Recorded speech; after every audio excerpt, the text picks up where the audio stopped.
Shalom Pak Bambang, saya mau izin bertanya, adakah Trinitas dalam kitab Taurat? Mohon pencerahannya. Jadi sebetulnya gini ya, Alkitab kita itu kan perjanjian lama dan perjanjian baru ya.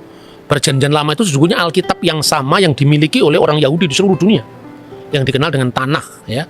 Singkatannya kitab Torah. Torah itu kelima buku Musa itu, kemudian kitab nabi-nabi dan tulisan-tulisan suci yang lain yang diawali dari Mazmur, dikenal dengan Ketubim. Makanya Yesus mengatakan seperti yang tertulis tentang anak manusia dalam kitab Taurat Musa, dalam kitab nabi-nabi dan dalam Mazmur.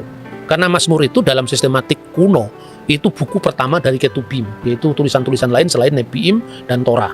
Nah, itu Taurat yang sama. Jadi baru yang kedua itu perjanjian baru. Jadi yang kita sebut perjanjian lama itu sebetulnya kitab Yahudi. Jadi kalau kita membaca Taurat dalam bahasa Ibrani itu Tauratnya Yahudi sekaligus Tauratnya Kristen. Jadi ini sekaligus juga bisa untuk menjawab kesalahpahaman bahwa orang Kristen telah memalsukan Taurat. Kalau memalsukan Taurat kan Tauratnya sudah beda dengan Taurat Yahudi kan. Orang Yahudi yang tidak percaya Yesus pun membaca Taurat yang sama. Jadi perbedaannya pada penafsiran bukan pada teks. Nah begitu kita membaca kitab Taurat, kitab pertama kan namanya Bereshit, Sefer Bereshit, Sefer Wayikra, Sefer Elishemot, Sefer Wayikra, Sefer Bemidbar dan Sefer Eliharivarim, kitab Kejadian, Keluaran, Imamat, Bilangan, Ulangan. Kita membaca pertama kitab suci kita ini ya, tentu dari kanan ke kiri.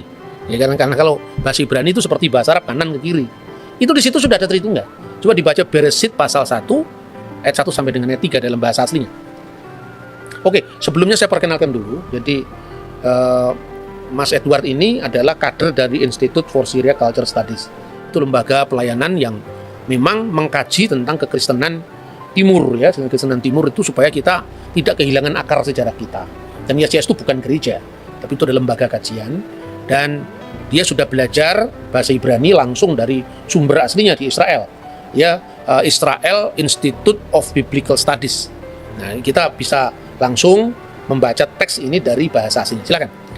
Ya, dari kitab Kejadian atau Sefer Bereshit, Bereshit bara Elohim et Hashamayim ve et Haaret.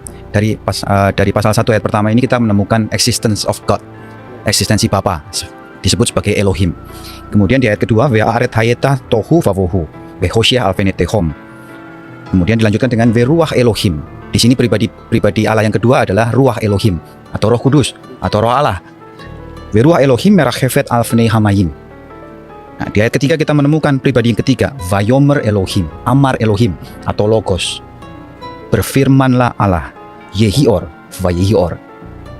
Jadilah terang, dan terang itu pun jadi. Karena hanya dengan berfirman Allah bisa menciptakan segala sesuatu. Oke Pak Bambang, penjelasan Anda sangat mencerahkan dan menguatkan iman kami. Terima kasih, Tuhan Yesus memberkati.